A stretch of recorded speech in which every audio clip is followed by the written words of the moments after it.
మాటలెన్నైనను బలుకుచూ మురియవచ్చు, పాటలను బాడి జనుల మెప్పించవచ్చు.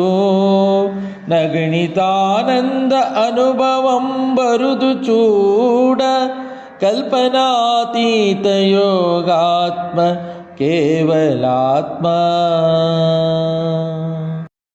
మాటలెన్నైనను పలుకుచు మురియవచ్చు, పాటలను బాడి జనుల మెప్పించవచ్చు. నగణితానందానుభవం బరుదు చూడ, కల్పనాతీత యోగాత్మ కేవలాత్మ. జై గురుదేవ పండిత బాలరామస్వాముల వారి కేవలాత్మ శతకంలో 22వ పద్యం. సూక్ష్మ మార్గం తెలుసుకున్నట్లయితే సుఖిగా మనుగడ సాగించవచ్చు అని తెలియజేసి ఇంకా చెప్తున్నారు. మాటలెన్నైన బలుకుచూ మురియవచ్చు, తన యొక్క వాగ్ధాటితో ఎన్నైనా మాట్లాడవచ్చు. తనకు అవగాహన ఉన్నవి, లేనివి, విన్నవి, వాటిని రకరకాలైనటువంటి విధానములతో మాట్లాడుతూ సంతోషపడవచ్చు.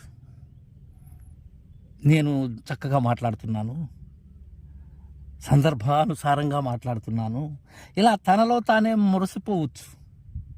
ఎన్నో మాటలు, మాట లేని దానిలో మాట ఎక్కడున్నది? అలా కాకుండా ఇంకా పాటలను బాడి జనుల మెప్పించవచ్చు. రాగయుక్తంగా, శృతిబద్ధంగా, తాళయుక్తంగా, భావయుక్తంగా, దానిలో ఉన్న లోతును తెలియకుండా తన స్వర గంభీరతతో అనేక రకమైనటువంటి కీర్తనలు కానీ పాటలు కానీ వాటి పాడి అందరి దగ్గర శభాష్ అనిపించుకోవచ్చు, అందరిని మెప్పించవచ్చు.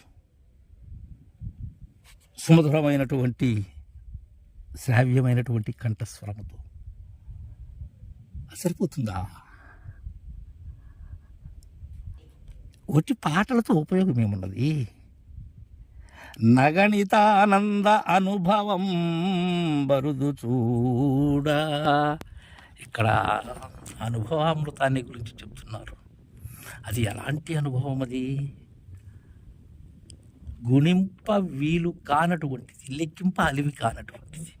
ఎలా ఉంటుంది ఆ అనుభవం అనేది కాదది. అది ఎలా అంటే, మనం తిండి ఏదైనా తిన్న తర్వాతనో లేకపోతే ఏదన్నా ఒకదాన్ని దర్శించిన వెంబట వచ్చేటువంటి అనుభవంతో సాటి కాదు ఈ అనుభవం. ఇది అగణిత అనుభవం. ఇది లెక్కించుటకు వీలు కానటువంటి అనుభవము, అరుదది. అది ఎవరికి వచ్చింది? అది సూక్ష్మ మార్గాన్ని కనుగొన్నటువంటి వారు పొందేటువంటి అనుభవం. అది హృదయ గ్రంథిని వీడిన వారు పొందేటువంటి అనుభవం. అది నరులకైనా నిర్జరులకైనా అందేటువంటి అనుభవం కాదది. మేలుకొన్న వారి అనుభవం. అది గురు దయతో కల మేల్కొన్న వారి అనుభవం. అది అలాంటిది అరుదు. అలాంటి మహనీయులు అశరీరులైనటువంటి వారు.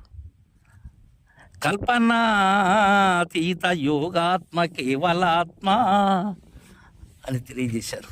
జై గురు.